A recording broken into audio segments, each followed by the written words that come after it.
on the sidewalk, it goes up to their garage. Good evening, everyone. Push it over. Happy New Year. Happy New Year. Happy New Year. You okay, Carl? You I think we a might. 5-minute adjournment?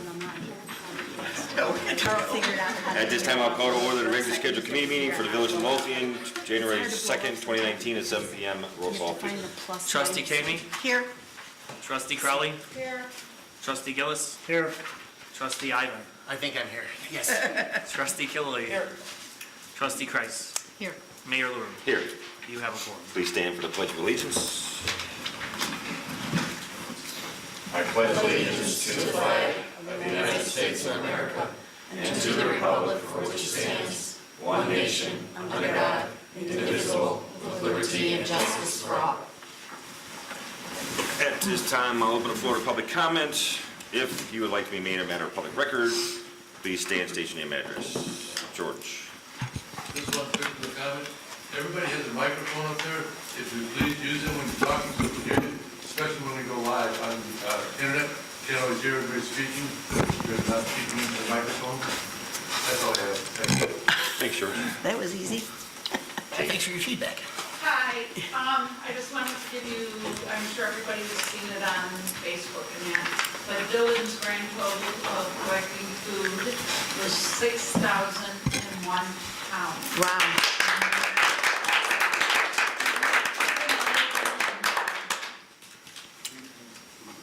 That's And how fabulous. nice that he was able to share it with so many different organizations because of the large amount. He shared it with Together We Cope, St. Chris, St. Stephen's, Pilgrim Faith. He went downtown and handed out food to homeless people. Wow. Um, That's fabulous. It's not the first time he's done that. He's done it a couple of times before. Who else? I mean, the food, the micro food pantry, the one up at Brennan, and then he's planning one for here in the village. So he's a really amazing young kid. Yes, he is. I'm very proud of him. And he's George's neighbor. I know. No? Okay, I will close it for the public comment. Move on to trustee business. Trustee Kreis. I just have a couple updates this evening. We're trying to move forward with the grant for the permeable parking lot south of the VFW, and we've actually had 2 on-site meetings out there. And Helen Lekovich and Chris Parker actually came up with a really good idea to take that parking lot and the village-owned property, have it all contiguous as far as the striping. We have a couple little hitches in our giddy-up because when we first received the funding for this, it was 3.5 years ago. And since then, we put a rain garden in that got bigger than we expected, so we have to do some tweaking. So our latest meeting was Monday in the rain, and I invited Superintendent Weinert out there, and he was with us getting soaked, correct? Did you dry out? Because it took me a long time to dry out and warm up. But anyway, I think we've come up with a workable plan. We're waiting for some more pretty pictures, but Superintendent Weinert brought up a really good point that we're probably going to have an easement agreement with the VFW because of the ingress and egress on their property. So stay tuned, more information. I don't know, Superintendent Weinert, if you wanted to add anything. I think that was a good suggestion. He said, you don't know if they sell, everything could be perfect now, but if they decide to sell the property, and we need to make sure that we've got everything covered legally, so the attorney will at some point be asked to put together an easement agreement. Nick, did you have anything else? No. Other than it was very wet when we were out there getting rained on and my file got soaked, but anyway. And a couple of dates. Next Tuesday, we will be meeting with the soils people from the University of Illinois, and they will be presenting their findings from when they did all the borings in Midlothian, and that meeting is at 10 a.m. And Strand and Associates, who are working on our stormwater capital management plan, will also be in attendance. The next Keep Midlothian Beautiful meeting is on January 17th at noon, and then we are attempting to schedule our next stormwater management capital plan meeting the week of January 21st. And that is all I have this evening. Is Eric Nego gonna get involved in the designing of that parking lot, redesigning of that parking lot? Well, we can't, if we were to redesign the parking lot, it would have to be, that's not in the budget. We have a contract with them, so that would have to be, that would be outside of the scope. He's coming up with some pictures now, but if the board wants a redesign, we would have to pay for that. That parking lot was already designed. And we're trying to Well, work, if the parking lot was already designed, has a copy of that design been shared with anybody? Because I don't recall seeing one. it was designed 3.5 years ago. Yes. That's when we you- first got the funding. Okay, but can you reshare that design, just so we can see where our starting point was and where we're gonna be? I where we're gonna can, be I moving can to? share that, but Yeah. he's working on, they're working on doing some tweaks, and hopefully we won't need a redesign. It's so that we have contiguous striping. Right, so it's gonna look like one cohesive parking lot. Right. And so therefore, if that is done, then we're gonna have to abandon the suggestion of putting paver bricks there. We'll have to use permeable asphalt, correct? No, this has been approved by the Illinois Environmental Protection Agency for the permeable pavers. Are they gonna be the same color as the rest of the parking lot? Probably not. It's gonna look pretty ugly. Well, you know Has what, anybody Kathy, given any thought to we have that? been, we talked about this at a Natalie Creek Trail Steering Committee meeting, and I don't think it will look ugly. I think this was a suggestion of Klaus Dunkelberg and Cedric Robertson, because these pavers have the life cycle maintenance costs of this is much less, much Right? less than the I asphalt. totally get that. I totally understand that. But how are we gonna have one cohesive looking parking lot if we have? With the striping, Well, with the striping, okay? With the striping. the striping, you're gonna be able to see the yellow striping, no doubt about it, but the look of the parking lot's gonna be, I don't know. I don't know how I. All the funding expires in July. Okay.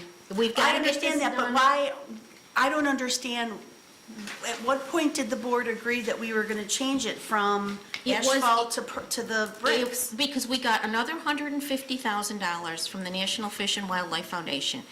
And when it was explained to Superintendent Sperry at a Natalie Creek Trail meeting,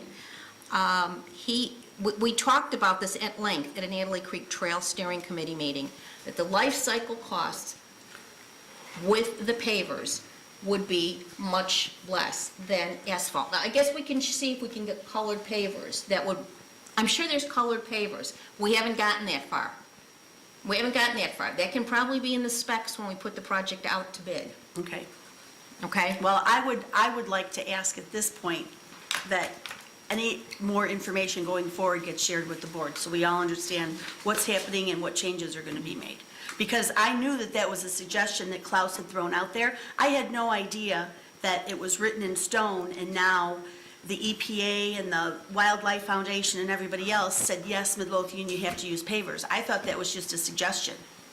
No, and that was submitted to the Illinois Environmental Protection Agency. So I will share in the future, but this was discussed ad nauseum at a Natalie Creek Trail meeting. Right, but we all don't go to those trail meetings, so, okay. I did meet with the commander over there about the striping, and I talked to Superintendent Sperry about it. Should be okay, but as you said, Trustee Price, we'd have to probably work on some sort of. Yeah, easement Easement agreement, Right. because if somebody sells property, the VFW sells it, and they say, well, we don't want you driving through our lot, I mean, we need to make sure that this, if we're gonna do this, it's all Then done they right. can't use our parking spaces. Well, then we can't use theirs either, Right, so we so- don't wanna do that, we wanna play It won't nice. come to that. It won't. We wanna play nice. We think we also talked with Trustee Price and Helen and Chris Parker, and we think with the new contiguous striping, it's probably going to add a bunch of spots for the VFW as well, because right now it's just all Right. willy-nilly, so. Yeah, it should add spots, and it should look a whole lot better than it does right now. Should look a whole lot better for everybody. It'll make it much easier for, even when the VFW has an event, because when we talked about this, a lot of times, we're not gonna have things going on a Saturday evening, and it'll be striped, so they'll have more than adequate parking. So if Eric Nagy's company already did the design of the parking lot, obviously, we're going to have the striping part of it redesigned. No, the striping is gonna be separate. That's gonna be at the village's cost. That is not covered by the grant on the village property. Okay, but we need to we're going to have to bring in some type of parking lot expert to. Joe knows all about it. That's to why. measure it off, Joe right? has been. No, I'm just trying to make sure that this is going to be a separate project than what Eric Nagy's working on, Joe right? knows all about it. He's been out, he was Okay. out there in the rain with us, and he was there at the prior meeting as well. Okay. So Joe knows all about it. About the striping? Joe knows all about Yeah, the I know. striping. Yep. He thinks we get it done pretty cheap. Oh, Pardon me? Get it done pretty cheap. Okay. Joe has a lot of contacts. and striping will solve all our egress problems then from the parking lot. It's just that we have to stripe the VFW lot as well to match Right. what would be on the permeable parking lot. Right. And the striping is going to go beyond the new permeable parking lot towards the east end I of think that Right. our wish parking lot. list, our wish list would be to keep coming all the way east and Yeah. and redo the whole, We're going to have to like restripe the whole thing. redo the whole thing over here. These two were talking. But it should look, did you have a question, George? Can I ask a quick question there? Are they gonna do, ingress in there too, or are they gonna just use the one entrance to get into there? Shit, we're gonna, Yeah, wish, just Cut out the curb there, gonna be a loop. It's gonna be a loop. So you'll come in like you do now, right? but then you, if you drive down to the, it's all gonna be striped. There's gonna be angle parking both sides. But there will be a turn where you turn at the end of the village parking lot, and then our code calls, Nick, what is it, 18 feet? 18 feet between the rain garden and the first spot, the angle parking to get out. It's all gonna be one way. It's gonna be one way out. And then it'll come, you know what? You'll be able to come in, They come in the same way they do right now. yeah. right? Yes. And you'll be able to leave that way too. And they go out that way also? They will Sure. go out that way. And we will have signs by the rain garden one way. Okay? If you, believe me, George, we've been out there and we have talked about this, and it makes sense what we've come up with. And we want to maximize the parking instead of just having that other space that the village has got the seized cars on. And we've talked to Chief Delaney about that. Some of those cars possibly could get moved to the Metro, over by Metro. We might use employee parking over in the Metro lot. So, yeah, there's a lot of moving pieces to this to maximize the space. How's that gonna affect the village fire trucks and other trucks going in and out of there? Superintendent Sperry said it would not affect the public works vehicles, and the fire trucks don't go through there. Yeah, they do. They go through the VFW lot? Yes, they have, yes. Not all the time, but they do. Okay, well, it should still be wide enough. Just to get breakfast. Backing in and out? Okay. And they don't necessarily need to go through Right. there. Correct. Fine, that's what I said, they don't do it all the time, but they have not do it. Oh, no, we were out there, and you can ask Superintendent Weinert, how many times did we measure on Monday in the rain? A lot. Were you watching us? Not me. Okay. I wouldn't do that. We measured a lot. That's all I have. All right, thank you. I do think that, Karen, if you're talking about the seized cars that were there, I know last year we had the ones that we could remove, and we have sold the ones that were turned over to us, but the ones that are still pending court cases must be blocked in and kept secure until the court case is over, so we wouldn't be able to just put them In the Metro, I realize that some of them have to stay there because they're under surveillance, correct, with camera, so But there'll still be spots back there to Yeah. park in. Yeah. a lot more spots than we've got right No, now. I'm fine with it, I just wanted to, we did get rid of everything we could. We got this money so long ago, but I just want to get this thing done. Okay. That's all I have. Trustee Ivan. Thank you, Mayor. Only thing I got is we finished the interview process for the new clerk. and I dropped off a brief description of the resume to everybody. I'd like to put it on the agenda for executive session next week, and then to vote on the offer that we would make for this new employee, Is this full-time or part-time? full-time. Full-time. I interviewed her as well and found her to be highly, highly qualified. And that's it for me. Any other questions? Trustee Gillis, we talking again about not sharing the hard copy of the employee's application. Just from, confidentiality reasons, anyone of the trustees could go actually see the application. Right. We don't want the actual application out in hard copy because things could happen, it could get left on the counter, could get left on the desk, and then that employee's personal information would be. You could decide not to hire that person, and it's voidable because it's in a board packet, so. That is. Thank you. Trustee Gillis. Yes, Mayor, a couple of things pertaining to the fire department are all training related. The discussion I'm going to have for these training classes, funds are available in the fire department's training budget. First one is a request by Captain John Kacharski to attend a chief fire officer's course. Basically, we know firefighters are firefighter 1, 2, 3. Well, fire officers are also categorized as fire officers 1, 2, 3, 4. This particular class is a new course that NFPA has put together and actually replaces the firefighter officer 3 and 4 class. It's a 12-month course, online and in classroom. The fee for the class is $3,550. Captain Kacharski did receive a scholarship through the Illinois Fire Chiefs Association for half of the class, so it would be roughly, I think, $1,775 that would be coming out of the training budget instead of the $3,550. So I will be bringing that up for approval, but basically it is in the budget, so basically I'm just informing the board, being transparent on our training budget request. The other one is for firefighter paramedic Ramirez and Clemson, and more to attend the FAE class, which is Fire Apparatus Engineer course.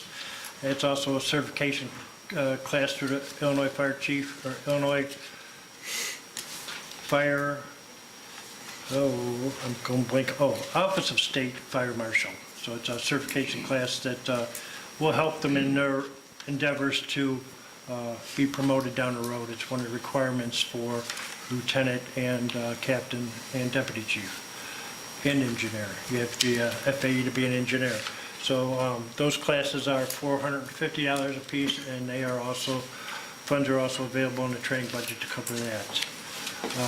We did get news that we did have a letter of resignation by paramedic firefighter Fans that was dated December 28th. Effective January 9th, he will be leaving the department. So we also will be requesting the Fire and Police Commission to look to hire the next one off the list, or someone off the list. I shouldn't say the next one, but off the... Yes, I'll need the board's okay to send a letter to the Fire and Police Commission requesting notification of next eligible full-time firefighter. Anyone have a problem? No. I did hear from Chief, the first two on the list probably have already taken jobs with other fire departments, so it's going to take some time to get through, because we still have to send a letter to number one and then to number two and give them time to respond, so it could still take some time.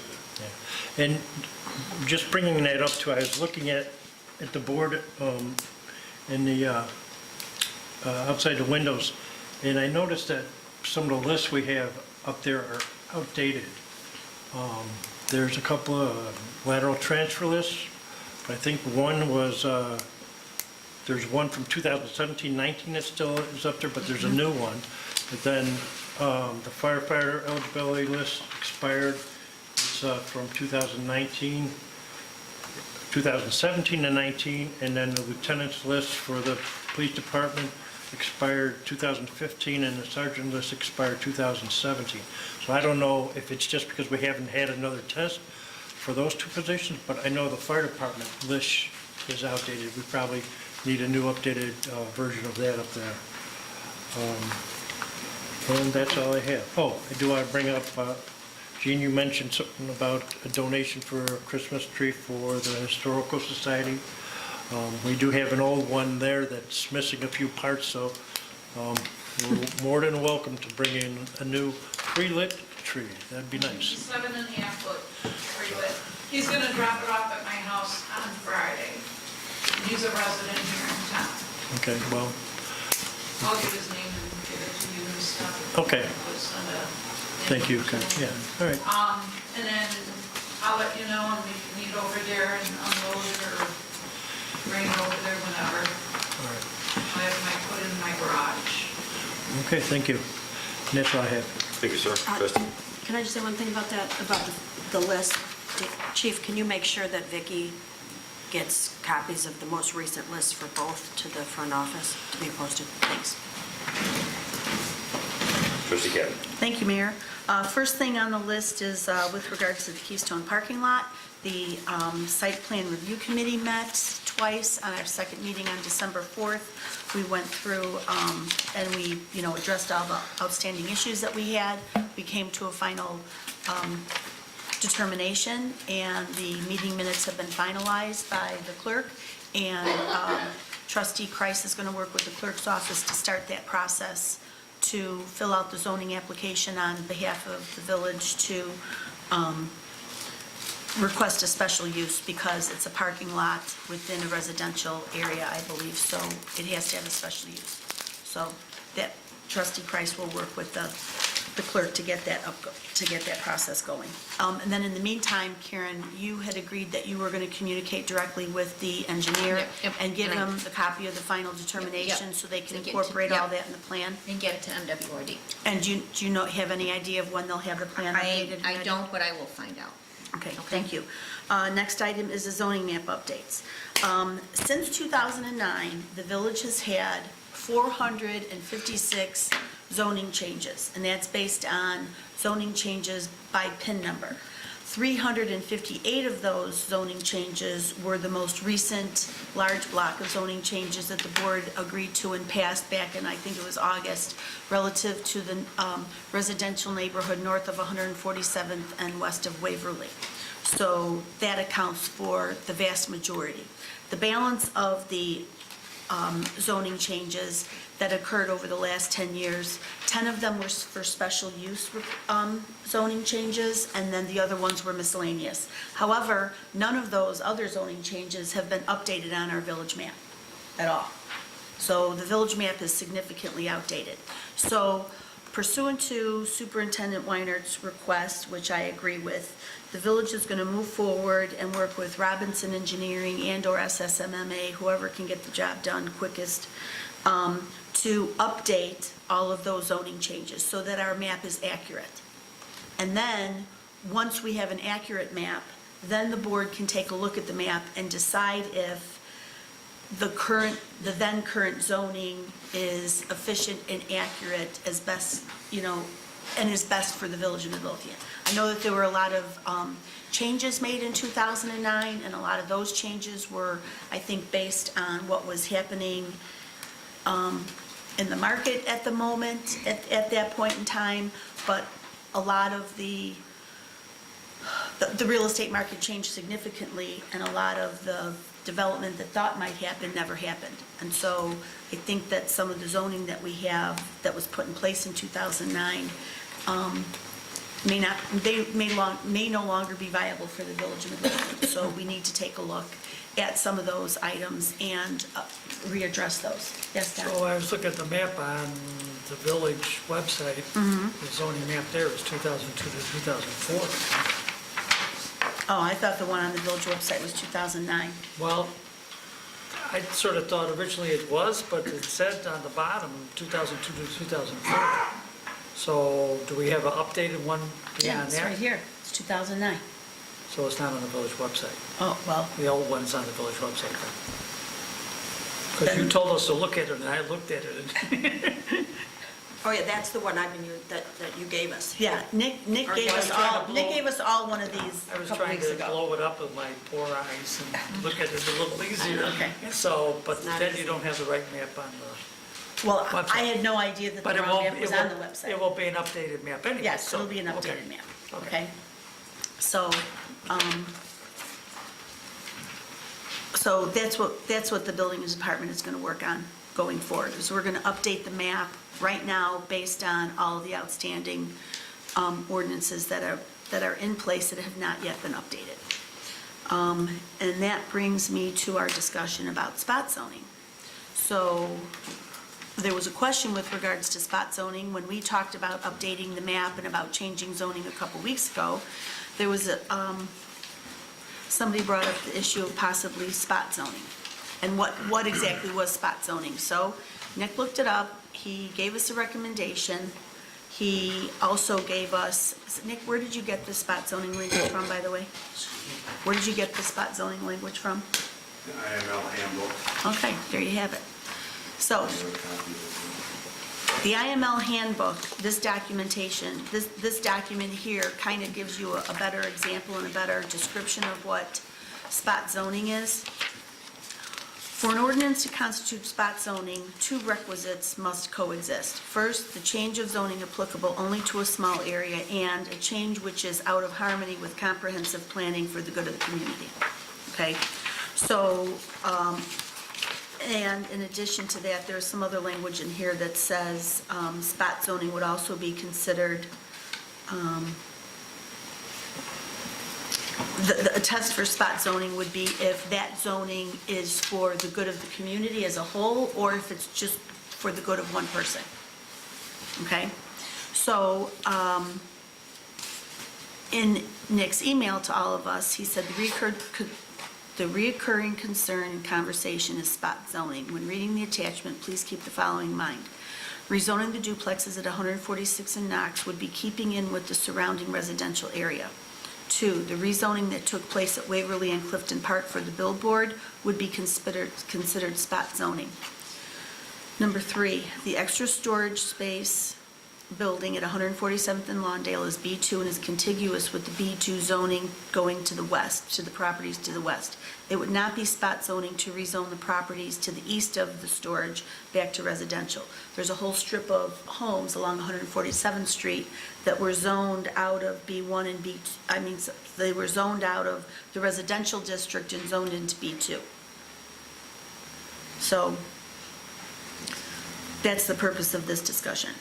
So, I'm hoping everybody read this document. Does anybody have any questions with regards to what spot zoning is? Okay, so again, I would ask that you take some time to look over the current 2009 zoning map, particularly, I'll give you some ideas, particularly along 147th Street, from Kedzie all the way down to, I can't read this, to Kenton and Kilpatrick. Because along 147th Street, east of Costner, there were some homes there that were rezoned to B1, I believe. The color on my copy is not so good, so I'm not sure if it's B1 or B2. The other property would be right here across the street from the Village Hall. Okay, so you have 148th Street is right here. The houses across the street are now zoned B2. And the houses on and all the property on 147th Street is zoned B2. There's a big circle of B2 property. But all of the residences, all the homes in the middle, like I think it's on the block where you live, George, is it 148th Place? Yes. All the homes on both sides of that block are zoned B5, are zoned R5. So they probably originally were R1 or R2, and now they're R5, which is, R5 is multifamily. And I think that is all of the result of when we received funding for our transit-oriented development plan Right. through the RTA, which was adopted in 2005. And that's when the economy, and you can read, the plan is on the website, it's all there. And then phase 2 was the transportation plan, and we were gonna move parking lots, and that's when the economy was booming, and there was all this talk about putting up 7-story buildings, and then the economy tanked, and everything is outdated and not Right. relevant anymore. Right. Well, and that's the reason why we need to take a look at this zoning, because this zoning now, I mean, the economy's doing better, but I can't see anybody coming in and buying up that block of houses and putting up 7-story buildings. 7-story condos with, you know, I would agree. businesses on the ground floor. Well, probably what needs to be done is to get everything zoned back to what it was before the rezoning. That would probably make sense, because a lot of the and what we probably need to do is that whole plan needs to be updated, because most of what in it is not relevant anymore. Now, there were some pretty bold ideas in there which changed the zoning, and it's just not gonna happen. Okay. Next item on the agenda is 14379 Waverly. I sent photos to all of you. We've got printed photos that have gone around the table if you want to take a look at them. That property is a home that is not, it's not situated as a typical home is situated on the lot. It's set way far at the back end of the lot line, so when you're driving down Waverly, it's very, very easy to miss. Somebody bought that home and started to remodel it, and then they walked away from it. Somebody else bought it, I think, when was it, Nick? In just August of 18? Just this summer. Just this past summer, somebody else bought it, and now it appears to be abandoned once again. And you can see by the photographs that the roof is sagging. Whoever owned it went inside, and I'm not sure who did this, if it was the current owner or the prior owner. They went in and they demolished the whole entire inside of the house. They took out the floor, so the walls are no longer stable. Probably with no, they probably didn't pull permits, correct? Of course not. And No permits. so 2 citations have been issued to the current owner. One for unsafe condition and one, I don't remember the reason for the other one. Debris and unsafe structure. Thank you. The moves court date for both of these citations, one is this coming Monday, the 7th, and then the next one is for the moves court date, first Monday in February. So, They're both in February. oh, they're both in February? No, Oh, we just wrote them now. oh, okay. So So the court date for that property. is they're both in February, so, It needs to be raised. yeah, Superintendent Weinert's recommendation is that the village move to have it raised. So we either, I don't know if we can force the owner to raise it, or what we need to do. I mean, if the owner shows up in court in February and pays the tickets, I mean, we have to give him X amount of time to fix the problem, or tell him he's got to immediately fix the problem, or tell him he's got to raise it. But we do have an option. We can probably go through the Cook County Sheriff to get it demolished like we did with the other the other properties. Does it take a long time to do that? Well, you have to go through, legally, yeah, you do. We had to do that with all these the properties like, Well, I know there's a legal process, but Yes, how long like- does the legal process take? It depends on whether we can verify or prove up a emergency public health and safety issue. If we are able to do that, you're probably looking at the amount of time it would take to get a hearing to present that once we file an action in the circuit court. So Well, I'm just curious. 60 days When minimum. Cook County demolished the structure that was on the Keystone parking lot. The engineering firm asked, we paid them an extra $1,200 to do soil borings to determine how, the backfill. yeah, and I never saw that report. Do you remember what the report said? I can get you the report. Yeah. Do you have any recollection of what it said? I mean, No, was it the backfill it was okay? fine. The way they did it, it was fine. Okay. Okay?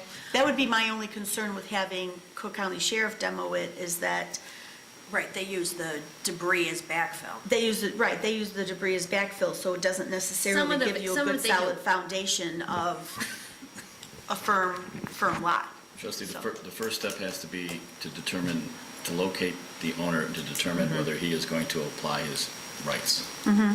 If he does, then you're looking at a minimum amount, even under emergency situations, of a couple of months.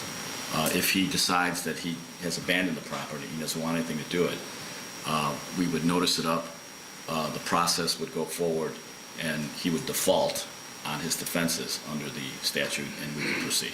And Well, that's okay. regardless of who tears it down. Let's say he does not show up to court in February to claim his possession of the property and pay for his citations. Then from the next day, can we move forward to do whatever we have to do? We can move forward with our remedies under the statute immediately, yes. So, Wait, immediately, or do we have to wait for moves We court? have to bring him into the court first. Okay, so the day after moves court in February, we The can move day of. forward. The day of you can. Well, he's going to get 30 days from that default to be able to come back in and To correct cure, it. Right. okay. so, but right now, since it's unsecured and nobody's living in it, and there's no doors, can't we have it boarded up? It already was boarded up. Oh, it is- was? It's been secured, It's been secured? Yes. So we're not worried about it, people going in it right now or people getting hurt? provided that nobody knocks the boards off. If we get a heavy snowfall this month, it'll raise itself. Yes, it will. And again, I think it's key for the department to know that if we want this fast track, then the citations and the documentation has to be related to the unsound public threat and danger. That is how we would proceed fastest. Okay, moves court is on Monday, February 4th. So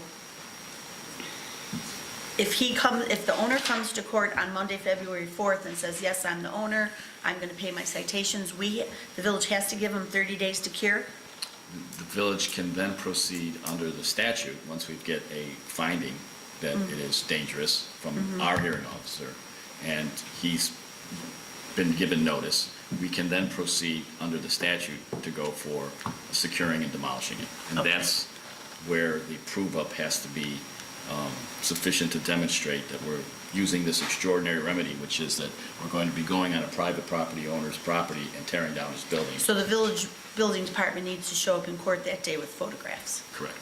okay, to prove that it's an unsafe. And testimony, Yeah. testimony as to why the building. Circuit court judges are notorious for not wanting to tear down private property unless something bad has already happened. Well, Then- we should be able to prove that the property's Sure. been inhabitable, because based on the inside, there's nothing in it, it's been gutted. Typically, what So it's not a habitable. judge is going to do is he's going to allow the owner to put forth a plan to rehab the facility. And again, if we want to say that it cannot be rehabbed, we can proceed with saying, Judge, the only solution is to tear it down. That's a difficult argument to make if the owner comes forward with architectural plans to say, give me time to do this.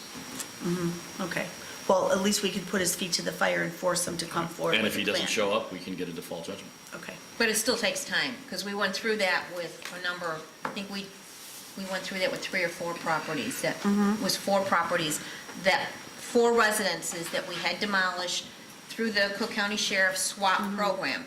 But it Okay. took time for all and the attorney knows, you got all the notices to go out, and then you gotta go into court, everything's gotta go certified mail, you gotta wait to see if the stuff comes back, wait to see if somebody shows up in court. But we did do it 4 different times, and we were successful. We haven't worked with the new director, though. Pardon me? We haven't worked with the new director of this department, though. Russ said he's a good guy. I know, but we're waiting for him to, Yeah, but that's different, because that's a commercial property. Okay. Residential. all right. Okay? all right. Where are we at with the 2 draft ordinances, Nick? Valadez? On the electrical, Yeah. And what was the other one? There was 2 of them. plumbing will be the Plumbing. next one after that. Yeah. I have had extensive discussions with the building superintendent, and he's absolutely correct in terms of looking at the electrical, looking at all of our ordinances, because what we found out was supposed to be a really quick fix, simply adopting the Chicago Electrical Ordinance 217, plugging it into, and reviewing the ordinance, we discovered that over the years, since 1965, there had been other village boards and building superintendents and village attorneys who had just plugged in stuff so haphazardly to keep up and to modernize that in some cases there were not even chronological citations put to the pieces that were put in there. And so what we discovered is that the village code will go electrical, we adopt the Chicago electrical code except for this, 1, 2, 7, 9, and missing parts, unsighted parts. obsolete language with regard to the electrical commission. So what we were hoping to do to be a simple rehab is now a tear down. It's humorous that we ended up kind of like when you go into a building and start to tear it up and thinking we can fix it real quick, and now we found out that we're going to have to redo the whole electrical section, but that's not a difficulty. We're most of the way there. All we're doing is plugging in the parts of the current ordinance which we need and are not obsolete, and which hold our permit procedures, other things that are not related to the electrical code. We want to keep that, and we want to number it. In addition, the building superintendent also noted that if it's possible, we would like to have any reference to a procedure within the village code that is not in the electrical code but pertains to electric, to give a direction to someone who's looking it up, to point to a different part of the village code where you can find it. Right now, because of the nature of our village code being so amended and never an total overhaul, we probably have, 6 different articles that have electrical requirements in it.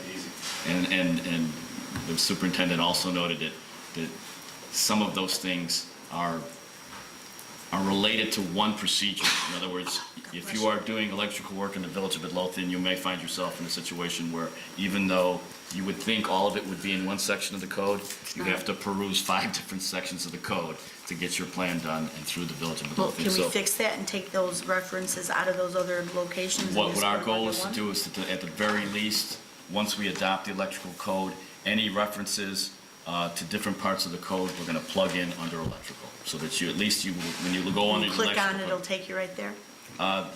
That could be done. That could be done by the codifier. But at the very least, when you're looking something up electrical, you'll find it in the electrical part, and it will reference you to where to go if you're doing something different. Do you have an approximate date of when we might get that draft? We could probably have it ready to go by the end of this week, and potentially have it on your desk for approval at the next village board meeting. Well, I think we have to get it at the next meeting to review first and then approve it at the following meeting. Right?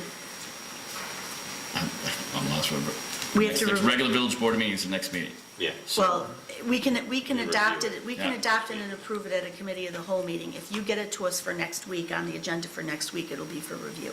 Okay, yeah, Right? we can have that ready to go. Is that correct, Alan? Do I have that right? Well, you don't have to have it on the agenda to review it. If you're not going No. to be ready to Yeah. approve it, though, we can approve it at a later meeting. Well, if everybody gets in in advance, can we approve it next week? If you have it 48 hours in advance and you don't have any issues with it. Oh, okay. Monday, we could have it. I thought could have we it had for to have the Monday. document a week in advance and discuss it at a meeting first and then approve it. No? Okay. And again, essentially what it's going to do, what you'll be reviewing is the village adopting the 2017 electrical code with several exceptions. It will also be deleting or repealing sections that are exceptions in the current code. It's also going to be incorporating the current part of the electrical code that is not obsolete, that is not covered by the electrical code that we need.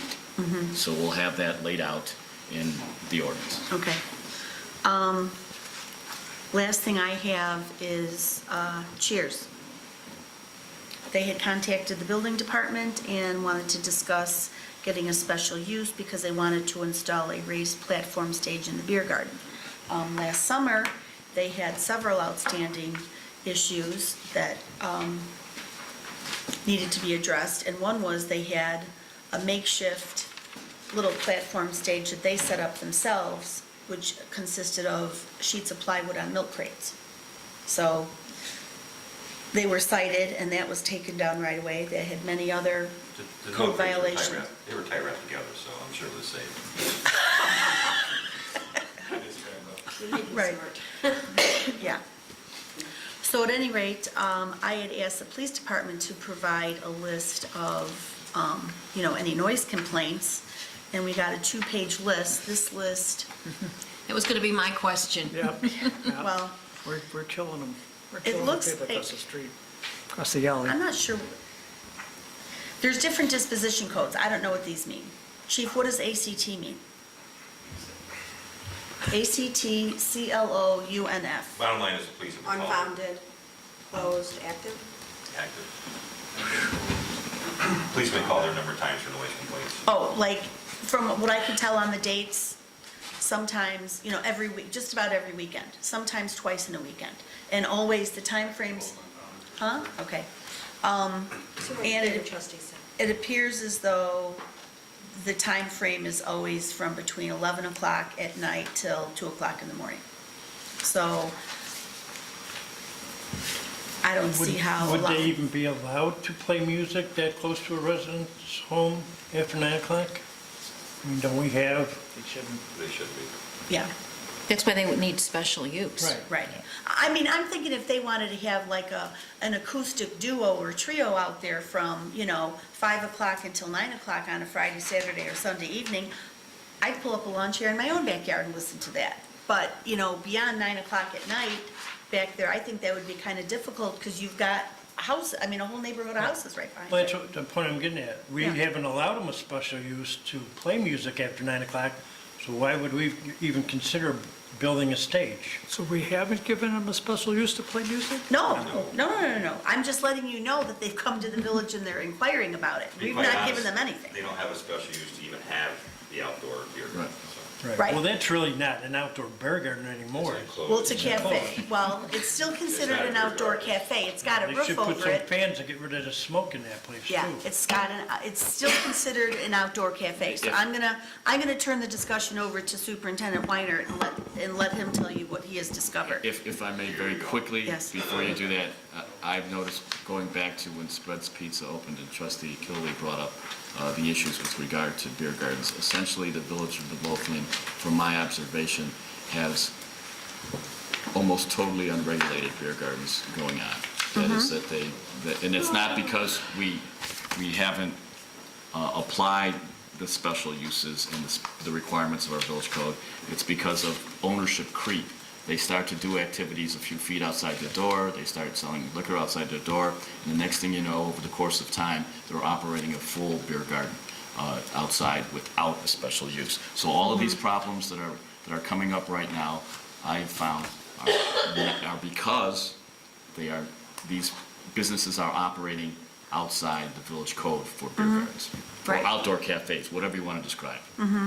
In the code, they're defined as outdoor cafes, and this particular premises would fall under that category. So it's the Wild West right now in terms of what they're allowed to do. Well, And let me say, I enjoy the beer Soon to gardens. be lassoed by Superintendent Weiner. I think it used to be an outdoor cafe until they enclosed it with walls. I mean, there's no open structure anymore. No? It's all enclosed. I mean, is there HVAC back there? I thought it was just a fence. I Hanging. thought it was a fence with just a covered fence patio area. They have walls. HVAC systems hanging from the tent rafters. There's gas heaters that have a dryer vent hose venting the A carbon. dryer vent hose? Yes. That's legal. Well, then perhaps They maybe it physically just needs to put be up shut down walls. altogether. I mean, Pardon? They physically put up almost like a prefab wall. Yeah. Without a permit, Yeah. correct, Superintendent? Is Well, that, have way you before his time. Every superintendent talking. Yeah. That's what he does. They just want a stage, that's all. How we get into this conversation? Yeah. Well, Open Pandora's box. No, they'll tell you, because there are gonna be a lot of Pandora's we boxes. talked about it at the department meeting today. Yeah. So that's a pathway here for outdoor cafes. They're permitted in all business districts, and they have certain requirements that they need to follow. So it says all outdoor cafes should be permitted in all business districts when located in the front yard, corner side yard, interior side yard, provided it does not abut a residential district. It doesn't say, and that doesn't say that they have an alley that doesn't abut, they abut, all right? And then, outdoor cafes, special uses in all business districts when outdoor seating is located in the side yard or rear yard that abuts residential districts. Outdoor cafes are permitted on a public sidewalk, subject to village board approval. So is a public sidewalk to walk down the front of a strip mall, or is the public walk that's by the street? Because the building is public when you think about it. Well, we approved it for in front by chairs, if I'm correct. Or Right. not chairs, So it says here, No. cousins. outdoor cafes. No, we haven't, Proposed hours Cousins of says- operation No. past 9 PM shall be by special use. Doesn't say in regards to they have met music or not, it's open past 9, it's special use. It says that the seating will not interfere with required spacing in aisles. Bertolini, you got it right in the fire aisle. but they did go through special use. Who did? Bartolini's Bartolini's did. has one. Yes. They do, they went But through. what about Bellamia? If we could find. Did Bellamia get a special use to put their covered patio in the front? Not in the fire lane. No, that's not in front. So then ask if I. No, I'm just asking. I didn't know if it needed a special use. I'm just asking. No, it doesn't, according to the ordinance, it doesn't need a special use because it's in the front yard. It's in the front of the building, it doesn't apply to the residential zone. It abuts the parking. So it does or does not need one? Does not. Does not, okay. Okay, and then something else here is that any property owner that has seating at any public walks, they're supposed to have approval by the village board, and they're supposed to have named the village as additional insured. So how about anybody that has anything outside, they call it a little smoking section. They put a table, a couple tables and chairs out in front. And then something else we should consider too is that Joe didn't know the reason for this, but he's in here, it says that outdoor cafes located along any state or county road must obtain the appropriate permits from the state of Illinois and/or Cook County prior to consideration by the village. So would that have So, been spread pizza? Well, Yeah, we found that out with Caliente. Yeah. Did Caliente get Cook County, No, is it Cook that County? was the previous superintendent approved that without going that route, and we found that out afterwards, but it was too little, too late. and then the same way with Durbin's, they have one in the front also. Is that required? Even though it's a little bit off the road, Caliente is pretty close to the bollards. So based on this, my line of thinking is that I went to all 11 beer gardens in the village to see what's going on. Some of them are okay. Some of them are in the side lots, like Cousins, Coaches, Halftime, Jacks. Those are all okay. They're on the side lots. They're not by residential zone. Cousins abuts residential. No. Well, Cousins, the building between the main building and the alley, but theirs is on the side lot. You're talking about Cousins' You're talking about their current their current beer garden is behind the building. Oh, I'm sorry. That's not a side lot. That was That's not not a okay. side. That's the one that built that garage with the 3 overhead doors on it. Yep. That's got the wrong one. Right, they're the ones that abut, that's on their rear line. Bartoloni's in the front, you said that was okay. Calente is on the last one right here. Flannery's, I guess was recently bought and sold, along JP's off there now. That What? abuts the residential zone. It's not JP Flannery anymore? Just Flannery's. It just says Flannery's, JP's been. Yeah, they got out. They- JP is Partnership gone? split up. Okay. Spread Pizza, that's a whole thing unto itself. It's on the side lot, or the butts are residents.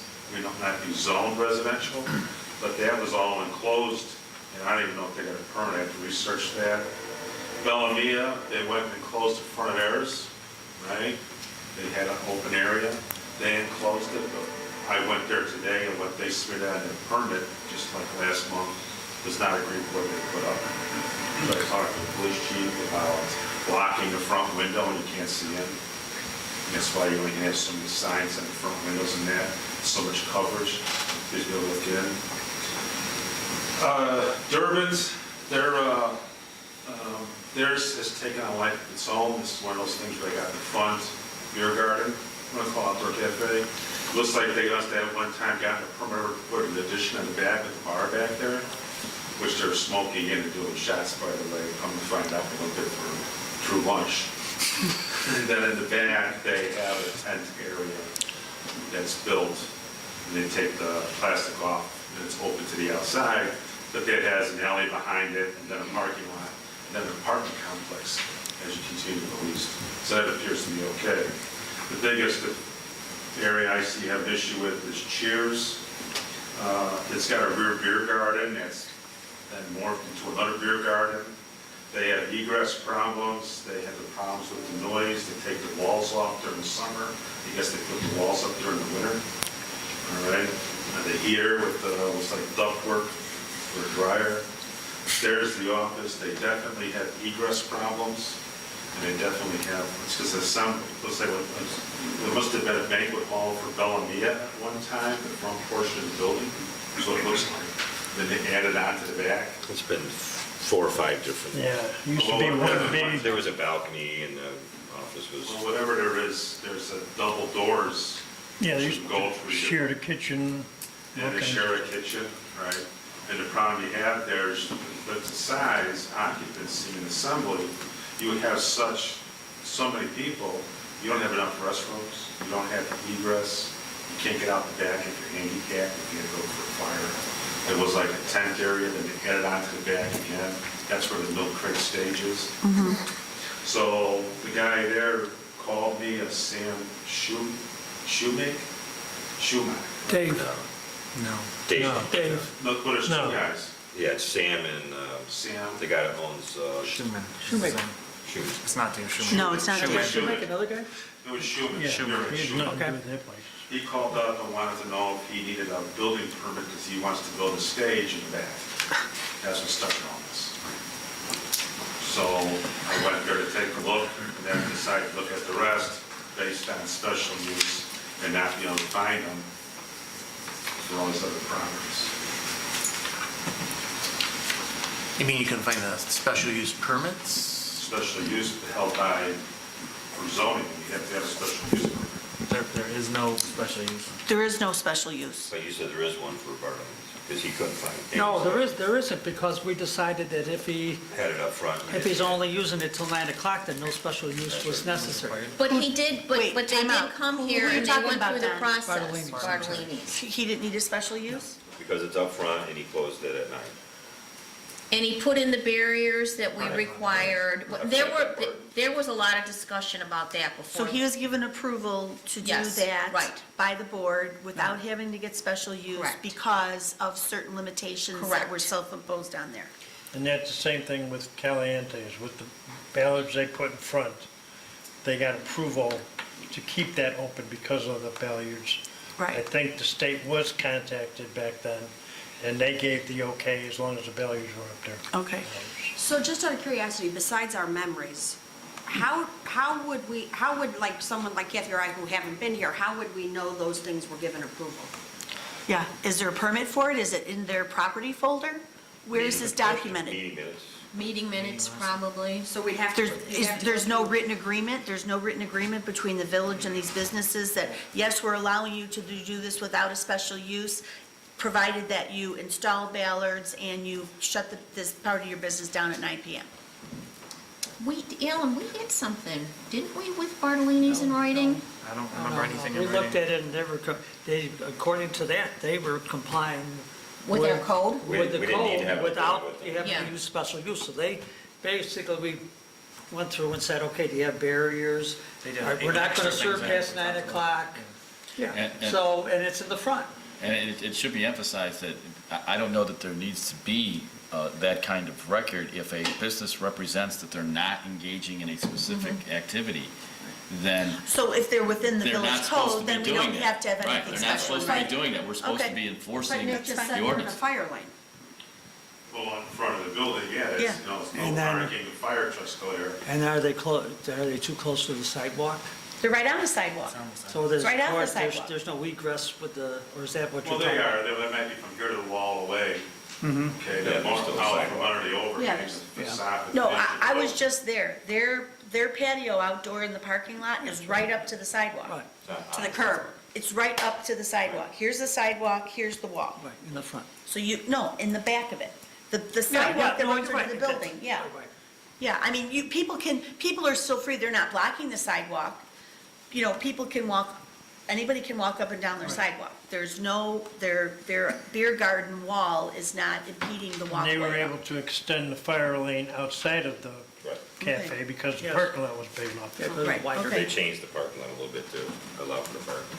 Okay. So my recommendation is that you start with Cheers one at a time and say, go there and explain to them all the violations that happen. Right. And if they need to tear stuff down, take down their, their home dryer ductwork And they're if little we need space to heaters. include fire or police, we should do Yeah. that. I mean, if there's a lot of fire codes there, Yeah. they're not just building codes, they're fire codes, so I mean, Well, it- In the They're- back, it's they're- already been shut down before because of. During the egress. summer,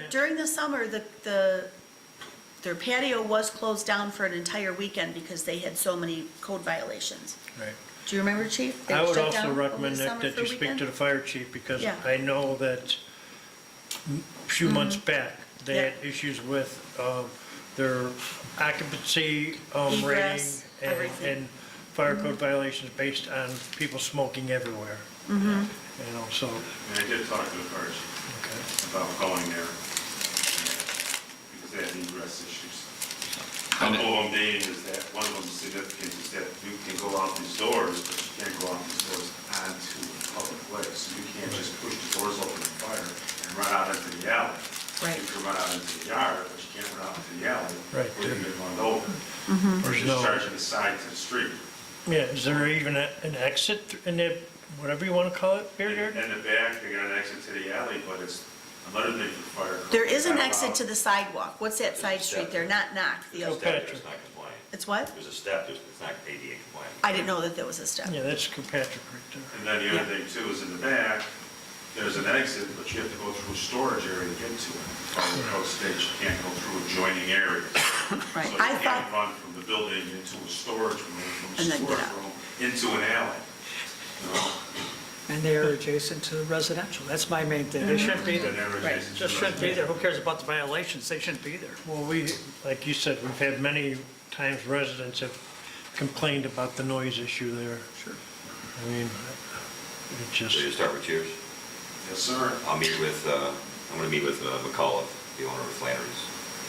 He's not an owner anymore. That's why the JP's come. Tom's taking over. I thought Robin was. is it Robin Other Flannery? things. The other things we talked about, but including the beer garden. But I'll have you into the meeting. Was slap shots, side garden fine? Where's slap shots? Never, at Cicero, On Cicero? I was just curious. It's the only other one I think of. Ricky Rockets, By Ricky Oh, Rockets? over there? they're the only one that's good. But they don't have a beer garden. They have people sit on the front walk. There's a lot of No, they experts. have a smoke, they have a beer garden. Isn't that a No, cafe? it's a designated smoking area outside. Outside, there's no smoke. Oh, the Yeah, it's not a beer garden, that's part of the building, Or out. That's an there. enclosed. the big garage doors that open? They don't have big garage doors, do they? Yeah. I think there's a Yeah. sliding. There's door. so many, they Yeah. look like They open it up and that's their beer garden. Right. That is But it's still part of the building. It's still enclosed. It's enclosed in the Still building. cinder It's block. just a door that, Oh. it's just a door that opens. I got it. It doesn't extend outside. But that's where they smoke, right? That's where smoking goes on or whatever? I mean, I don't really care. So long story short, Cheers isn't going to get a special use for a stage. No. Well, I wasn't going to issue a permit when No. they're not in compliance with No. being open. No. Their ultimate goal is to be like a mini Bourbon Street. Well, they're not big enough. They're not big enough. They're nowhere Exactly. near large. Mini. Yeah. But they would have to enclose it with cinder block and soundproofing and all Yeah. that stuff, and then stop smoking. Right. fire suppression. You can't just throw a stage and whatever. No. I can tell you, I have been in, if they've had entertainment on the weekend for something special during the day at Cheers, and I'm over there to go to Burkhart's, you can hear the noise just in the parking lot. So I can't, and that's when it's inside. I can't imagine what the noise, what the level of noise would be if they had it outside. And I can tell you, everybody knows where I live, when they have the FLA over at Durbin's, you can hear that in my house, loud and clear. It just Yeah. travels, so you gotta, So, It happens everywhere. I got the Fiesta right across the Right. line. but that's just a couple days. except for some questions I may have later on in the meeting, no, that's all I have, Mayor. Unless, hold on, Nick, do you have anything else you want to add to anything I've discussed? I think that's pretty hot enough. Okay, You got enough to do, right? I would just like to say that Superintendent Wire has passed his 90-day probation. Can I get up and do a happy dance? Boy, did that go fast. So he's stuck with us. Are you still counting days, Superintendent? No, he's not. Yes, he is. You were when I was in your office. Congratulations, we're very happy to have you. Yes, we are. Let's see what you can do the next 90 days. I'm on a 90-day contract. Oh, jeez. Trustee Kill. Thank you, Mayor. Just a couple things. Just want to make sure I misstated this, I think, before, that January 16th, we're going to have Tim Connors from Midwest Meter to our committee meeting to talk about something called the beacon system, so we want to give him a little time for that. Superintendent Sperry asked that he be invited to the meeting. Number two, we talked about left turn, no left turn on Waverly, no left turn on Hamlin for certain hours, and I wanted to make sure we got the hours straight, so in the morning, are we talking 7 to 9 or earlier? 7 to 9. And what about in the afternoon, 4 to 7? 5 to 7. Probably 4. The trains start come earlier than 5. I thought 4, I think 4 to 7 would be better. 4 to 7 or 5 to 7, but I think 4 to 7 would be good. What do you think, 4? Doing 2 hours in the morning, why not just keep it 2 hours in the evening too? It seems like there's, I don't know why, but I think trains come before 5. They come through all the day. Yeah. It's the bulk of the people getting off the train, they stay longer. It's by, I don't know, well, you get off at 5:46, 5:36. 5:36. Not that I'm checking. Just remember one thing though, on Hamlin there, they have a bigger area to turn. Most of them are just gonna go down a block and turn there, where they have a smaller area. There's already no left turn there when the train, I thought the sign said when the train's there, you can't turn left, but they still do it. On Hamlin or on Waverly? From Hamlin on to 147. Where the gates go. So 5 to 7? Okay. The mayor talked to a resident at, I believe, 145th and Sawyer, is that right? 144.59? Yep, 144.59, and maybe you'd like to take the ball from here and, So we discussed it, some of us discussed it, and Is this the handicap? Yep. there's, we drove by, there's plenty of parking on 145th, there's plenty of parking on 145th. They also had, they're a corner lot, so their garage is in the rear of the lot. So they do have a Does it garage. face the other street? It faces 145th. Okay. So I called him, I talked to him, I gave him my opinions, use the driveway, use the garage, and go through the back door. Well, they're not just handicapped, they also have COPD. So they're, according to them, just from the garage to the back door is too long of a walk. They would like the spot in front of the house because that's the shortest distance from their vehicle to access to the house, which would be the front door. It's a raised ranch, there's 8 steps going up to the front door, 8 steps going up to the back door, so neither one is physically safer or easier, but it's shorter because of the COPD. I talked about parking on 145th, they said that, well, that's the problem as well. And this is at 144th in St. Louis. St. Louis. Not Sawyer. Oh, St. Louis, Yeah, sorry. it's 14459 Got two St. different Louis. people. Yeah. Okay, go on. So I left it with Mr. DeYoung that we've never done this before, and we would talk about it. I don't know what the answer is. Is this something that we're willing to embark on, or? Well, I guess the questions that I have is, even if we put a handicap, like what was discussed before, even if we put a handicap parking sign there, that doesn't mean that it would be left open for them. Correct. Well, I explained that to him. I said, anyone that's handicapped could park there. in the city of Chicago, they have recently made many of their residential streets permit parking only. So if you, and this happened to Mike's father, on his block, it's permit parking only.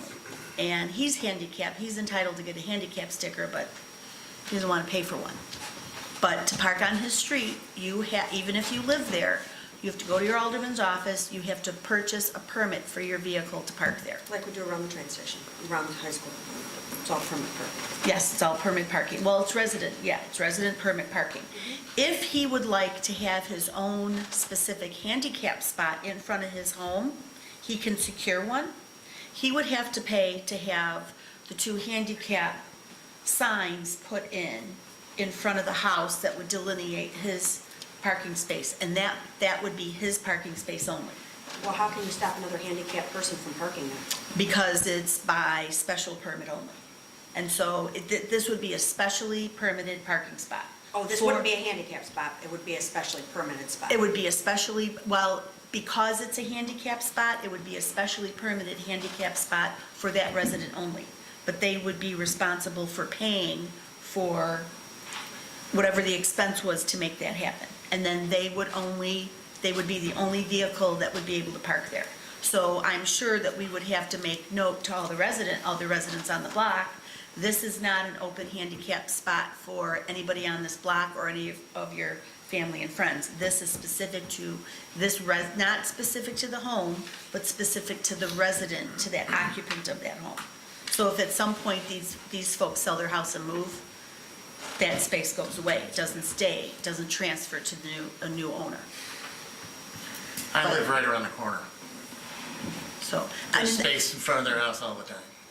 There's space on 145th, so. Yeah, I he alluded to the fact that it's occasions when their neighbors have parties and stuff.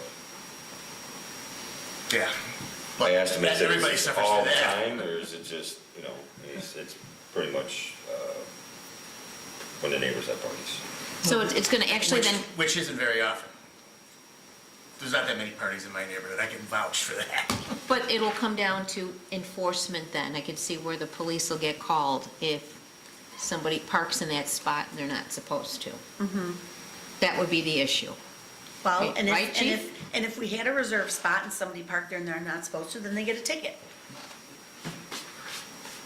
The And only if it were problem I handy- see is that if we start doing this, we're, It opens up. yeah. Right. Because I know a lot of people that are disabled and they have issues where they got to park a little farther from their house because of fire hydrants in front of their house. You know, Especially and with those multifamily homes and things Right. like that. it's just, you know, If I could, typically, with the city of Chicago, when it does that, trustee, you're correct, trustee, Ivan, it's usually based upon a finding that there is no parking, and that there's no, that individual handicapped person can't get parking in front of their house. And to what trustee Gillis is saying, if the standard becomes, because occasionally there's a party and I can't park in front of my house, you are opening the door for everyone who has a handicap Right. placard Oh, I to agree get a with parking Gary's spot. comment. I was just throwing that out as a, what is somebody this else an does. elderly couple that lives there? And they're They're both handicapped? and he has COPD, so it makes it hard to, I drove by, I stopped and I looked, and I didn't know he had COPD, I guess that's not whatever, but I know it could be a debilitating issue. But you're right, and if we keep talking about the city is alley-based, for the Right. most part, the city is alley-based. Like Blue Island is mostly alley-based, so we're not, we're driveway, Right. garage-based, and so you're saying that this is, It's rare that there's a parties in my neighborhood, big enough that they're blocking the street, and taking up all so the you know space. the address. Yes. Would you mind watching it for a while and seeing, or are you saying you've already done that? Yeah, I drive by it every day, so, I mean, you want me to try to figure out how often a party is No. being held down the street? Because I can't do that, I can invite myself or something to, Party crasher, huh? I mean, I have to tell Mr. Young something, so. Again, I would just say that the board can do whatever it wants on this subject, but it should have some solid criteria going forward. Right. And that criteria should be very stringent to make sure that, a public street is being designated for private use essentially by action of the village board. And I'm not saying you can't do that or shouldn't do that, I'm just saying that you should Right. have criteria. I don't think it's in our best interest to do that. I mean, I believe there's a wrestling event that happens in the summertime on that street. So that'd be the only time that, A what event? I said there's a wrestling event on that street. Wrestling? Wrestling. Yeah. Like You know what wrestling is? WWF? Like they close the street for a block party and have a wrestling match? No, they set up a ring in front of the guy's house and they wrestle. A ring? Yeah. No, you're not. Do they get a special use for that? You guys live in Midlothian? Come on. I've never heard of such a thing. Yeah, it happens like once or twice a summer. So, They drop a mic from the tree and everything? Yeah. come on, Chief, there's gotta be a report about a wrestling event, right? Oh, that's funny. Alrighty. I'm getting a headache. Well, the first thing we have to do is determine if there's a problem, so. Yeah, so If how Carol, do you can keep a log of what you did and say, here, I went by here at this time. Well, even could the Sounds like a police safety department, committee. or does the police department, don't they, when they do their, I mean, they drive by it, could they, I hate, The cars or the rest? You want to do that every time you drive by to see if someone's parked in front of their house? I mean, I don't think that's a good use of our resources. Give us some ideas what a criteria would be. We could establish, and we don't have to do it right now. We I'm don't saying want to that, establish it. but I think me and the building superintendent could come up with a criteria that would, it's a. Yeah, I would say- excuse me, that would be Don and Joe Sperry's area, not my, All right, not my Joe, building Joe, superintendent. Joe Nick, could the come new up. guy. And quite frankly, typically, when Yeah, he's someone's 90 days requesting old, this, he's not new anymore. they have to meet the criteria and prove that they meet the criteria. The problem is that we haven't established a criteria. We don't yet. have criteria. So we should establish a criteria. That criteria should be very stringent, given that, we are designating a public street for private use. Okay. Can we throw that back to the safety committee then? Have them give There you go. us some criteria? I Mention it. say there it is. Likelihood that doesn't happen, has anyone thought of, or have we approached the homeowner that has these parties and just simply asked them not to block these people? You mean talk to neighbors? Conversations? Yep. Oh, you mean be friendly? I don't like when people park in the street across from me either, because it's really hard to back my van on my driveway when there's people parked across the street. So can I get that on the criteria list? I'm kidding. You want me to put that on my list? No. you want to talk about parking issues? Live in a cul-de-sac. Live in a cul-de-sac. Live by a stream. Parking issues with wrestling matches? My house. Anything else, trustee Kill? I do have one more thing, which is going to sound like a Don Quixote, but anyway, about a little less than 10 years, maybe 9 years ago, Midlothian went out on a limb here and passed an ordinance that outlawed drivers using handheld cell phones within city limits. A lot of people looked at us like we were nuts. We were one of the forerunners of doing that. And there was no county, state laws. Hardly any other towns had it. And little by little, towns passed it one by one. And then the state passed a law to outlaw handheld devices for drivers. And then the state outlawed cell phone use on tollways, is that right? I don't know. But anyway, I'm going to do another Don Quixote, and I'm going to send the mayor and each trustee a link to the Surgeon General's report on vaping. And I read it last night, and it's scary. It's just plain scary. And we are creating a generation of nicotine addicts. One cartridge of the most popular vaping is Juul. Juul's taken over the market apparently. Has nothing to do with me, but one cartridge delivers enough nicotine that is in one pack of cigarettes. Now, you don't think you're creating nicotine addicts, go for that one. The use in middle school, grade school, higher grade school, and high school high school is 20%. 20% of high school, even though the age of minimum age for buying this thing is 18. So, I'm very concerned about that. Read the report, see what you think. My initial reaction is to get on the bandwagon a little bit with some other people that have talked about it and make the minimum age for buying vaping devices 21. Juul claims it already has set that up so that it tries to have its retailers sell only to 21-year-olds, and I don't believe that's happening for a second. But the report outlines how harmful nicotine is to young minds, and also the things in vaping devices are not exactly just smoke, just steam. It's other things that are potentially harmful. I remember, I'm not that old, but I do know that, in the 20s and 30s and 40s, smoking was accepted. It was, smoking cigarettes and cigars was accepted. It was popular. It was socially acceptable. And everybody thought smoking was a great thing until they found out in the 60s that it caused lung cancer, and the life expectancy was shortened by at least 10 to 15 years.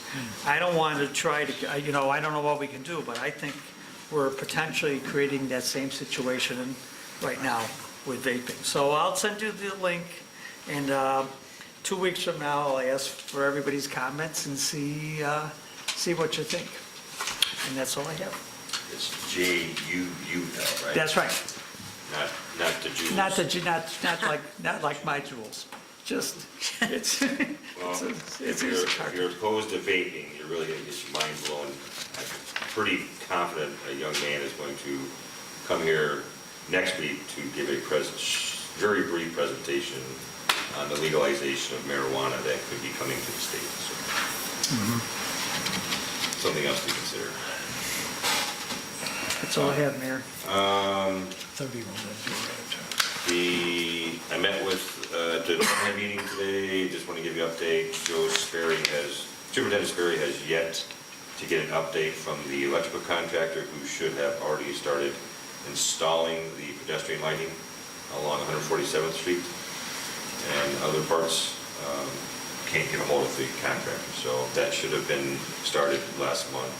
So he is trying, he is working on it, but if you notice that they're still not up, we don't know why yet. Trustee Kraus. Thank you, sir. Just a couple things tonight. I have been asked by the chairman of the Community Policing Committee to bring up for discussion adding Sandy Cortez to the Community Policing Committee. So I'd like to open that up for discussion. I did talk to the mayor about it, and I just wanted to bring it up to see. Usually we do these things in May, but the CPC is short of volunteers, so I just wanted to discuss it this week before we bring it up next week for the mayor to do the appointment. Sandy's awesome. I spoke to Chairman Sheeling, and he's fine with it, so I'm fine with it. Yeah, he sent me an email asking us to do it, so anybody else have any questions or concerns? No? The other thing is, last week I sent out the outline of the feasibility study that I received from the architect. I am still waiting for the PowerPoint and the financial breakdown. He left me a message on Monday. I have not had a chance to call him back, but I will call him back tomorrow. So I just wanted to kind of throw that out there. I know I sent it out to everybody. If you have any suggestions or have any questions, it's not complete. I'm waiting, like I said, for the PowerPoint, and then he will be coming in once it's complete to have the discussion and give a presentation to the board. But I wanted to make sure everybody had it. Is his final report going to tell us if this building is worth rehabbing, or if it should just be knocked down and That is start what over? we asked for. Okay, so that's going to be in the final. That is what we asked for. It'll come down to us deciding to dollar amount to, Right. we've already talked, but just the mechanicals alone would be $500,000 probably. But So just to kind of go, so everyone knows, with this architect, he did come out 3 times and he spoke to each and every department head, and people within the department, was given tours, they took pictures, they brought in contractors. The final time was a 2-hour, all-inclusive evaluation of the building where Superintendent Weiner and Mayor was there, as well as all of the department heads. And we all got the opportunity to discuss with him what their concerns were and what, they see as problematic, as well as him making his own recommendations. So I just wanted to bring that up and make sure everybody has it, and make sure, that everyone knows I'm still waiting. I have not gotten the final PowerPoint yet, but once we do, we will then schedule it for him to come out and do a presentation to the board. And last but not least, it's not on my agenda, but, something we've talked about at some of these meetings, frequently, is the fact that we have a lot of committees, and, the village is desperately needing more volunteers. We have a number of volunteers that, are on multiple committees and are, doing, many different volunteer things within the community. And one of the things that I know I've talked about with a number of board members, and we've kind of talked about here a little bit, is maybe revamping or coming up with a more uniform committee group. I mean, I know there's some that are, specific to their, specific title, but then there's more that are more generic, like CPC, safety, community service. There's a lot, we have a lot of committees. So I was just wondering if anybody had any suggestions or ideas, or, with May right around the corner now, hopefully we get through the next few months with little to no snow, but that maybe we should start having that conversation now and having those discussions now, so that we can, decide how we want to do that, and what's best, and things like that. So I was just kind of throwing it out there. If anybody had any suggestions or ideas, you don't have to talk about it tonight. You can email me if you want. I'll put a list together. But I don't even think, can somebody give us a list of all the different committees that we have? Right. And boards or commissions? Like, It should be including on the like website. Including like the zoning board? It's on the website. Yeah, it's on the website under It's on the commissions and website. committees. Although I Maybe don't- one of the things that we can start pinpointing on is not necessarily looking for volunteers for this committee or that committee, but maybe bring in volunteers, and then, when we have a project. and look for them to decide what kind of committee suits them. They don't necessarily have to be on a committee right away. They can just be a volunteer, and maybe get a Volunteer group of. group? Like when the CPC does the wrapping, they just ask for volunteers and 15 people show up. And Jerry, that's something that I thought about too, is we, at the village, we have people that could keep a list of all the people who want to volunteer, and maybe an email go out when something is Right. open for volunteers. Some people aren't on Facebook, some people, so, I mean, I think that's a great idea. And I do think, I know I've been on committees before I was a trustee, and it can be a lot of work, and it can be overwhelming, especially when, there's 2 or 3 people on the committee and you're trying to do a big project. And so I think that's a great idea, and I think that us coming up with a, maybe less committees and combining some, or putting them in a different kind of structure so that we can have, use our resources a little wiser. It's hard for someone, I see, look out here, I see Jean, I see George, I see, Helmut, I see, it's hard to keep people interested every month. And I'm sorry, I didn't see Bill. Sorry, Bill, I didn't see you. Bill's been in, Going, if each committee meets once a month and someone's on 2 or 3 committees, that's almost, that's like our Wednesday meetings. It's Right. almost every week. So it's hard, and then it's hard to get things accomplished, and, to kind of try and find your way and not get lost. I just think there's, that it would be more beneficial, and we'd probably get more people if we had maybe a little bit smaller of a pool, and then they, or like you said, have a volunteer list where we could also do things. And, I realize there's some committees that, are focused and are constantly moving forward, but it just seems like some of our long-standing committees really seem to get slim this time of the year with regards to people being on and coming and volunteering. I would agree, and maybe we need to consolidate some of the committees, because there are committees now that I know aren't meeting, and when we have met, there's no quorum. Right. And it just seems like a waste of time when you go prepare an agenda, Yeah. and you have 3 or 4 people show up, but you don't have quorum, and we've had that happen, right, George? Months and months and months in a row. Yeah, so. And it just really knocks the wind out of Yes. the couple people that are committed, and then they're just like, I'm not even gonna bother. Right. So, I mean, if everyone could kind of, I don't mind putting something together that we could all come back here and discuss so that it, it's open. If everyone wants to just send me their thoughts and ideas, I'll put a big list together and send it out to everybody, and maybe we could discuss it, in the next month or two, and kind of get an idea and make some recommendations on how we think it should be. And that way it'll give residents and people who do volunteer time to give us some input in that as well. And I think the key is we've got to find some new blood and Yeah. younger blood, because it's the same people doing, right, Jean? Well, And Helen yeah. and Chris Parker, and they, Mike isn't even on the committee, and he's. exactly, exactly. And you Right. know what, that But the big thing here is that younger people don't want to be on a long-term committee. You have to recognize that Right. right off the bat, that you have short-term projects, they're on it, they're going to Yes. participate and they're going to be in it. But if you want them to join the committee, I think we need to rethink our committee structure more or less, Right. and say, maybe we don't need a committee, maybe we need a list of projects that people can actually sign on to. Right.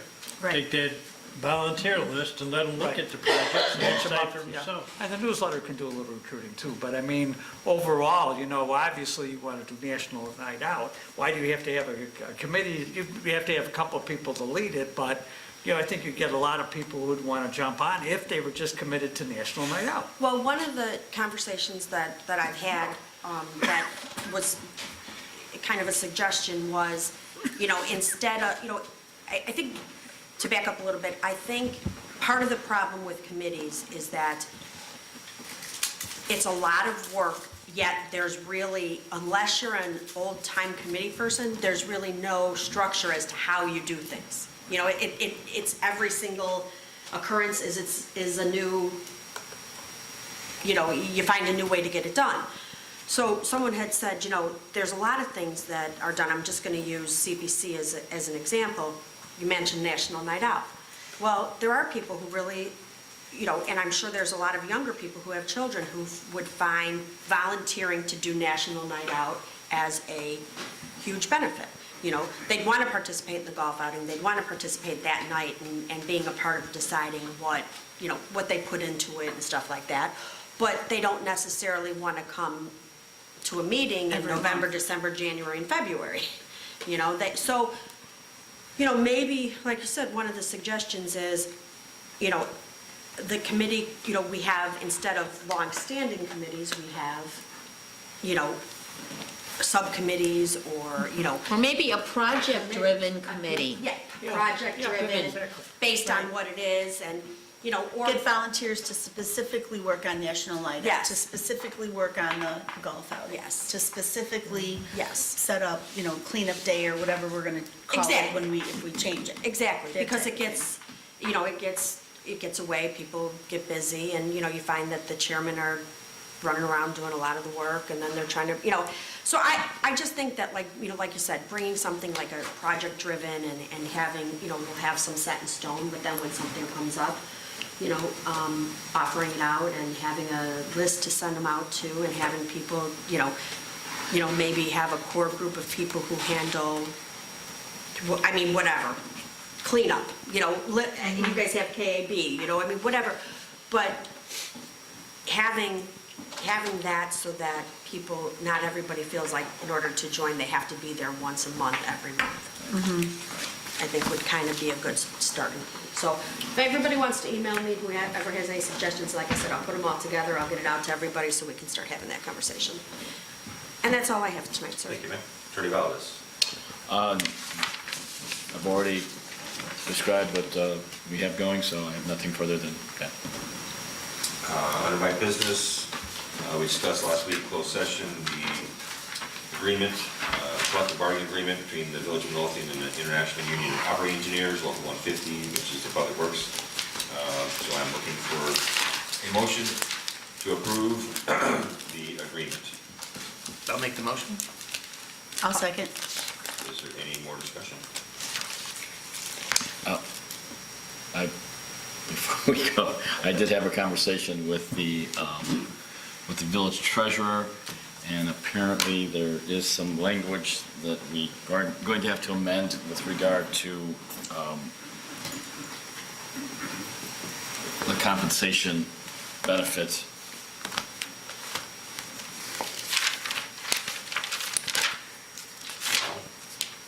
Yes. Everything is good except for, and I'll get that for you. If you could go ahead, you can go on to where we're going, and I'll have that for the board Oh, we right have a now. motion. We already have a motion. Okay, if we can hold that. When they get their compensation for uniforms, you're talking about? No, what the issue is that the union wanted to get their compensation time, their comp time, paid off by December 1st, so they could use it for Christmas. Right. The village said, well, if there are no issues with regard to that with the treasurer, we will go ahead and agree to that. Having discussed that with the treasurer today, she felt that that language should be changed to the first pay period in December, not December 1st. So, Oh, right, I think we talked about that. No, I thought we said the last, It'd be the last pay period of November. With last pay period in November. today she said the first pay period in December. I just think she just didn't want it to say a certain specific date. Date, yeah. Did the contract say the specific date? December Yes, it 1st. did, it said December Okay. 1st. So if we can do a motion to change the language to the last pay period, Before December 1st. that should do it. Everything else. Who amends the motion? I am asking if you would like to, I'll amend my motion to the first pay period before the December 1st, start for. And I'll amend Regarding the my payout. second to agree with Carl. regarding the payout of compensation. Compensatory Compensatory time. Compensatory time. Thank you, trustee Grace. Any other discussion? So it'll now be the last pay period before December 1st?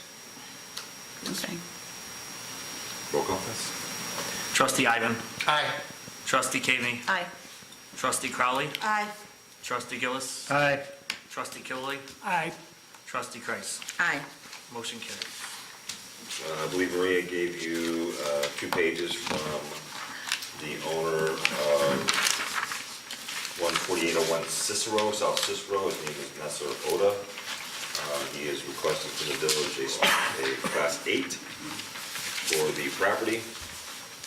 He gave a brief description of what they have done, but I talked to trustee Cabney before the meeting, and she brought up some pretty valid points that I think I should probably go back to Mr. Oda and ask him. Namely, how much exactly did he put into, well, first of all, do I even bother with that? Is there enough, does anybody support this? Well, can I just bring a couple things, because I went back and I looked, and we had emails going back to March about this. And typically, if we're going to grant a Class 8, we have, before, we have some kind of an agreement with them before they start the project. And I know they've been working in there. They originally came to Village Hall when the former superintendent was here, because they came to me and said, will you talk to these people? And I directed them to Superintendent DeSimone. That was probably back in April or May. So I guess this is kind of, at least in my opinion, they wanted a Class 8. They should have been talking to us at the time they were going to start the work, and we had these emails back in March. But I also did a little bit of research, and I went to the Cook County Tax Portal, and in 2014, the property taxes were $41,024. In 2015, they were $42,287. In 2016, they were $29,864, and in 2017, they were $28,424. So I was kind of surprised that the taxes on that property, He appealed his taxes. Yes, he did. He's got a short But, reprieve, but it's gonna go back up right, to. but it's vacant right now. Well, it's not vacant yet. This is the former Wendy's property, Right. the Mexican ice cream store. Yes, he did Working file on- an appeal, and he did get Yeah. But it was It's still vacant, right? It was They didn't open reassessed as a vacant property, though. That's the only way I think you could get it down to 28,000. No, I mean, it's they gonna were also attached as a copy from his attorney, copy of a letter from his attorney. Exactly. They had their taxes. According to this letter, their proposed taxes were gonna be $49,833. And based on their appeal, it was gonna get reduced to $28,424, like Karen said. So, He didn't come for the Class A because he was told by Cook County that he was gonna get a 3-year reduced tax bill. tax bill based on his appeal. And they decided not to do a 3-year. Right. Cook County reneged on a lot of their tax appeals to a lot of properties. They were giving them the 3-year reduction, and soon after they got that letter, they got a letter stating that the reduction was only gonna be good for 1 year, not the whole 3 years. That's why I think they're coming and asking for this now. Okay, I guess the other concern that I have, just with this whole thing with the new ordinance that went into place on September 1st, are we gonna put ourselves in any kind of a situation if we were to do a resolution so he could get a Class 8, but he had all this work done, and he didn't comply? I mean, it's kind of like putting the cart after the horse, because... But we don't know if he complied or not. We don't know if he complied with... What I'm saying is, what I'm saying is, are we gonna open up a can of worms for ourselves? Because all of, the ordinance changed on September 1st. So unless you got your Class 8 in before then, and you got your control number, okay, he didn't do that. So he hasn't been, I'm sure he's not been paying, maybe he has, but probably We don't not know been. that he has or hasn't, though. Right. He's not paying anything, it's the business owner. No, what I'm saying, The tenant. Okay, It's the the tenant that's doing the work. But Karen, to your point, I don't think that would be the village's problem. If he comes to us and gives us a case where he's gonna ask for a Class 8, and he provides us all the background information, and we agree, okay, fine, we'll give you a Class 8, it's gonna be the tenant and the property owner's responsibility then to prove to the county that they did follow the county rules. And if they didn't, then the county doesn't have to give them the Class 8. He's just looking for a resolution he's looking for the village's recommendation and support so he can go to the county. And quite frankly, just to be open and honest about the whole thing, I'm not going to be able to vote on this because my sister Carol was the real estate broker that represented the owner when he purchased the building, and she also represented the tenant who is now doing the work in the building. So I will have to recuse myself from the vote. However, I am in favor of providing this property with this Class 8 for the same reason that we would have provided any other business in town or any other property owner with the Class 8.